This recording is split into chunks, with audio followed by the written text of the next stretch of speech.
Time to pull up a chair. We've got another great story for you today in the rLounge.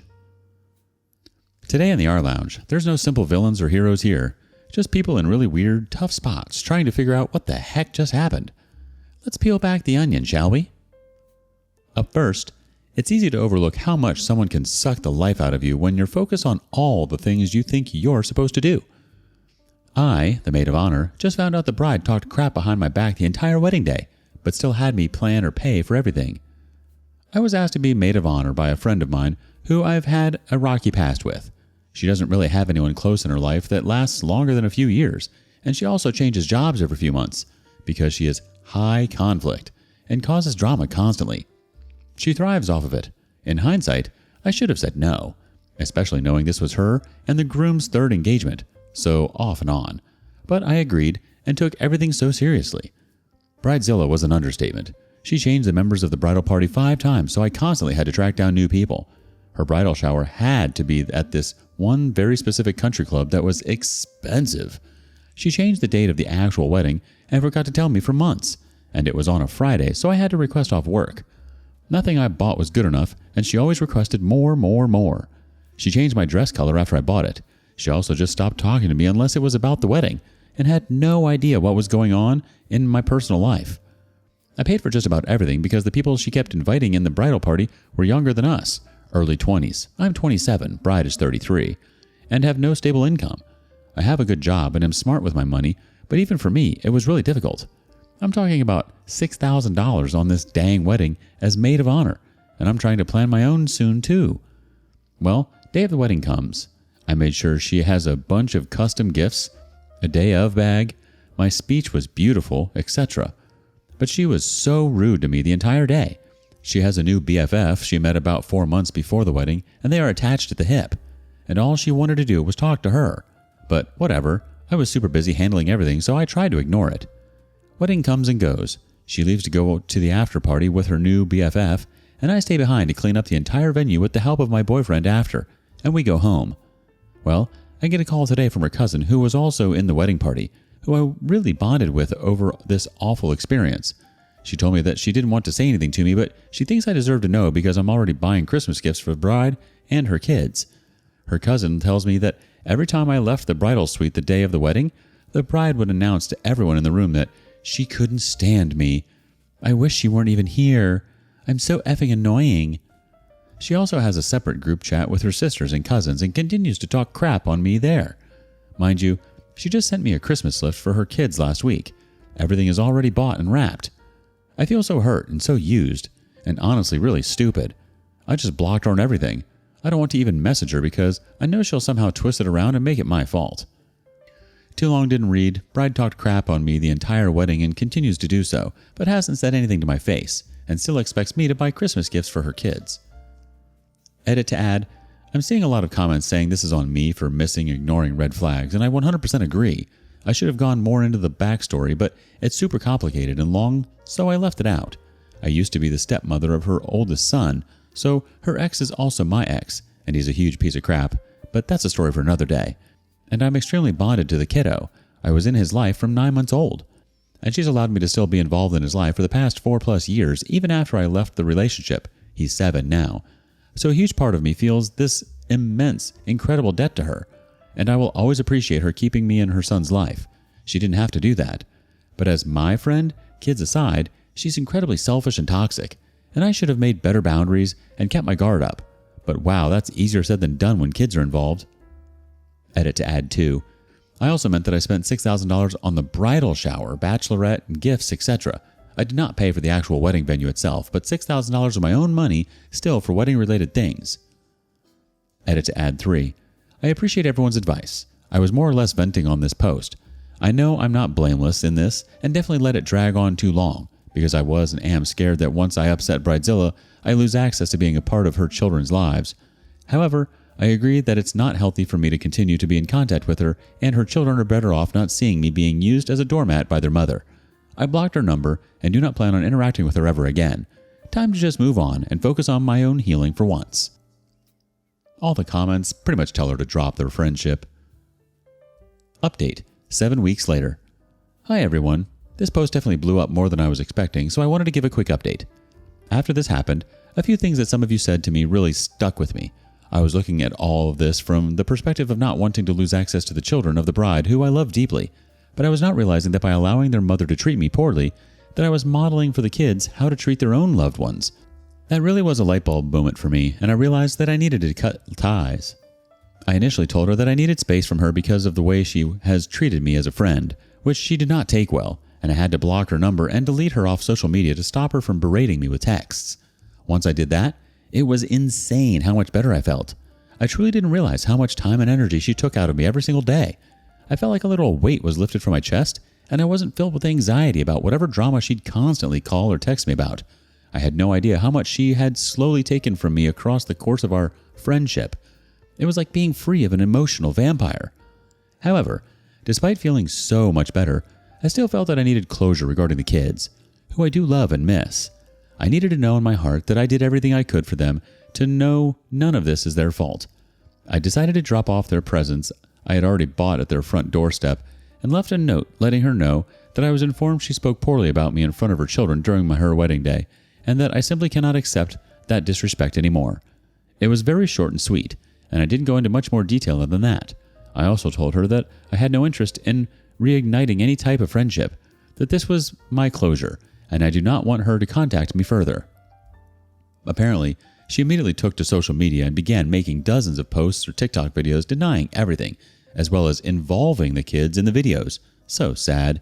Trash-talking me and calling me a narcissist, which is laughable honestly, and it's her go-to insult for anyone who wrongs her. I had friends send me a few in disbelief, and while I appreciated being informed, I asked them not to send me anymore because I don't really care, and I don't want to give her the satisfaction of knowing I saw any of them. Honestly, I just feel so bad for the kids, and I feel nothing but pity for their mother. How sad to be 33 years old, and instead of spending time on Christmas morning with your children, you're making TikTok videos to try to upset me, and failing at it at that. Anyway, that's my update. I'm glad to finally put all of this behind me. I really feel like I've closed this chapter of such a chaotic and drama-filled portion of my life. If any of you are dealing with a person like this in your life, get out. Life is so much better without them in it to drag you down. I promise you. The fact that she had the audacity to talk smack behind your back while you were spending your hard-earned cash on her wedding, and the whole "I can't stand you" thing while you're off running around trying to be the best maid of honor, it's enough to make a person's blood boil. You made the right choice, OP. Anyone would be lucky to have you as a friend. Like you said, the chapter's closed. Life really is so much better when you don't have to worry about people like that anymore. I hope you find friends who meet you halfway, OP. Have you known a friend like Bridezilla Beastie? Share your stories with us in the comments below. Next up, sometimes the consequences of your actions stick with you longer than you think. Am I the a-hole for not telling my son that his brother passed? Info: my youngest slept with his brother's wife. After my oldest found out, he and his wife got a divorce, and my youngest married her a year later. My 56 male oldest son, 33 male, had cancer and passed away 3 weeks ago. Over the months leading up to his death, my youngest son, 30 male, and his wife had been trying to reconcile with my oldest, but he always made it known that he wanted nothing to do with them. He specifically told me that they were unforgiven, and he wouldn't forgive them just to ease their guilt. When I kept bringing up the idea of reconciling, he used to get mad at me, so I stopped trying. I just kept telling my youngest and his wife that they had to accept that he wanted nothing to do with them, and they needed to move on. When my oldest passed, I did not tell my youngest or his wife to honor his wishes. He always made it clear that they didn't deserve to mourn him in life and didn't deserve to mourn him in death either. About a week ago, my youngest saw his brother's obituary and called me, screaming for not telling him that his brother had passed. He told me that I denied him the opportunity to make things right and that I should have told him his brother passed. I told him that it would be disrespectful for him to even come in the first place, as his brother wouldn't have wanted him there, and that he and his wife denied themselves from attending. He hung up on me and blocked my number. My wife told me that she feels guilty for not telling him and that we should have given him the opportunity to say goodbye to his brother. I told her that I would just find it disrespectful of us to do so, as he made it clear that he didn't want them to come. She told me that she understands, but she's still upset that our youngest is mad at us and that we should just try to put everything behind us to heal. I told her that what our youngest did was unforgivable, and I was not going to allow him to disrespect his brother in life and in death as well. My wife has been crying constantly because our son blocked us, and she started blaming me as well. I'm hurt, but I don't regret what I did or even see what I did wrong. I feel like my youngest should just take accountability of his actions instead of blaming everyone else. Let's see what advice or judgment the community has. First up, older son made his wishes known. He was very clear. You and ex-wife made your decisions, and you have to live with the consequences. It was not up to me or your mother to add extra stress to brother's life when he was already facing the end by trying to force a reconciliation he did not want. It is unfair and unreasonable to blame us for that now. Nothing was going to change his mind. Us overriding his wishes and allowing you to be there would have been yet another betrayal of him. You need to stop being so selfish and thinking your wants trump everyone else's. You need to grow up and stop blaming others for your self-inflicted issues. The next person says, not the a-hole. When someone takes the time to plan for their death and outline what should be done, it's appropriate to honor their wishes. Your oldest did not want them there and was very, very clear about this. I also agree with you that your youngest needs to take accountability for this horrible thing he did to his brother. The youngest doesn't deserve, nor is he entitled to anything more from his brother. The entitlement of this guy is ridiculous. Next opinion goes like this. Your son made his wishes known. Your surviving son will now have to live forever with its consequences. This is not your or your wife's fault. She needs to let go of the blame game. Your oldest had no obligation to forgive his brother, but you both had an obligation to honor his wishes. The OP replies, thank you. I don't see how him attending would ever be appropriate. He didn't disrespect his brother once, but twice. My wife's the only reason we ever were in contact with him in the first place, as we initially cut contact after they got married. Oof, honestly, the real tragedy here isn't the cancer or the family fallout. It's the fact that this guy thinks he's owed a redemption arc after pulling the ultimate betrayal. His brother was the one dying, but somehow your youngest thinks he's the victim? That's a different kind of evil. What would you do if you knew your child was capable of doing something like this to their sibling? Lastly, asking for a social security number in a relationship is a level of commitment OP wasn't ready for. Am I the a-hole for not giving my girlfriend my social security number so she can run a background check on me? I, 27 male, have been in a relationship with my girlfriend, 31 female, for almost a year now. This evening, she sat me down and said she needs to have a serious conversation with me, and she asked for my social security number. I said, absolutely not. Why do you need that? And she told me about her ex-boyfriend that was basically living a double life. He had a bunch of criminal charges in his past that he'd never told her about, and eventually exposed her to some sketchy and dangerous behavior before she broke things off after he cheated. I said, okay, thank you for telling me that, but what does that have to do with my social security number? She said ever since then, she's had her friend that works for the federal government run background checks on people to make sure they're safe. And because our relationship is progressing, she needs to know I'm a safe partner for her, so she wants my social security number to check my criminal history. Now, for the record, I don't even have a parking ticket. I'm a nerd and a gym rat. All I do is work, go to school, play Dungeons & Dragons, come home, watch anime, rinse and repeat. So I don't care about a background check. She won't find anything. But I'm not giving out my social security number. I don't feel comfortable enough providing that to her friend.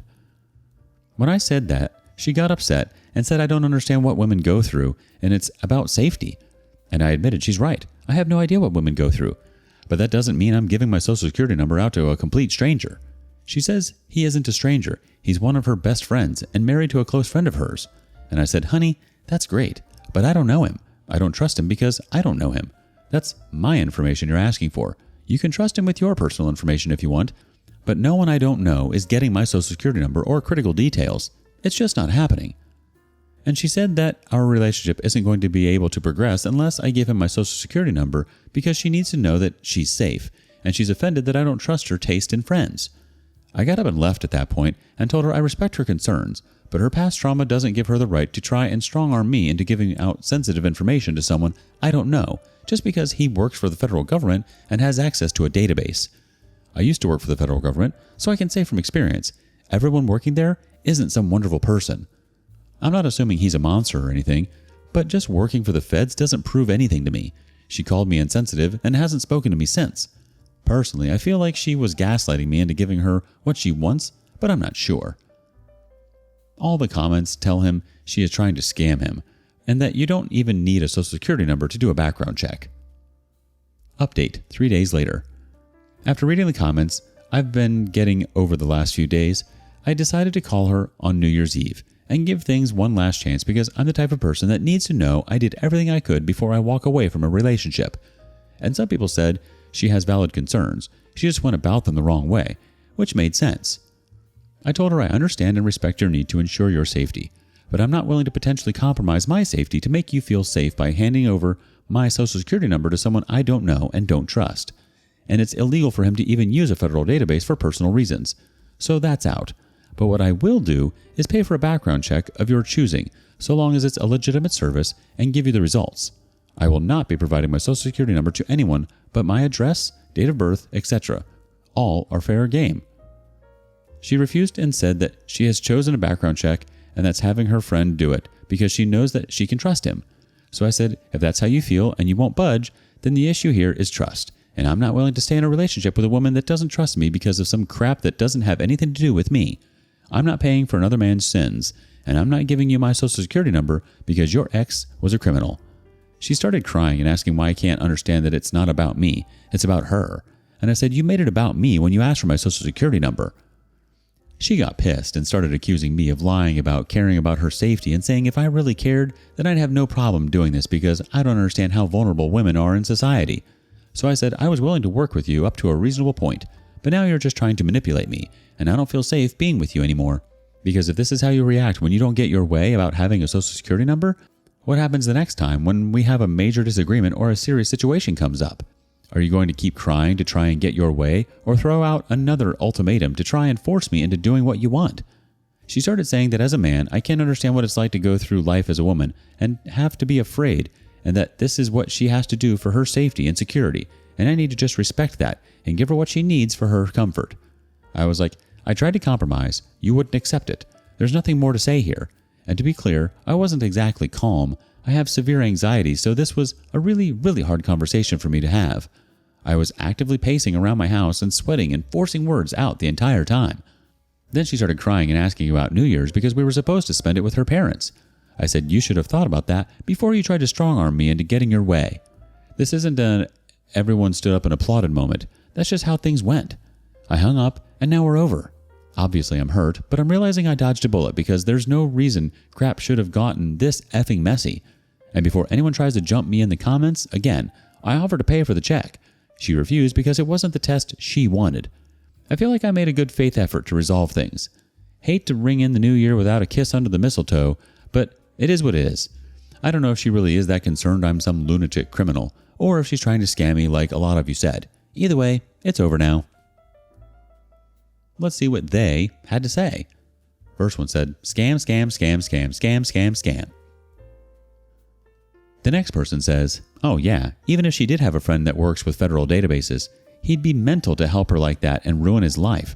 But most likely, she's going for a loan or credit cards in his name. Someone else chimes in, listen, I know people who work for the federal government. They do not need his social security number to run a thorough background check. This lady wanted to steal his identity or something.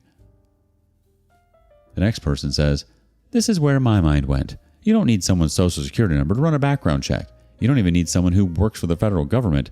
It can just be a friend who knows how to conduct a thorough search. Honestly, she would have had better luck going with the astrology route and asking for birthday, birth location, and his parents' full names. What? Where's the logic here? The idea that you need to hand over your social security number because her ex was a sketchy dude? That makes no sense at all. You were far from patient with her than a lot of us would have been, OP. Next thing you would have known, she would have pulled some Buffalo Bill move on you and really scammed you. Yikes. What do you make of this? And thank you for joining us today in the rLounge. Be sure to like and subscribe and hit that notification bell so you don't miss out on our next video. Until next time.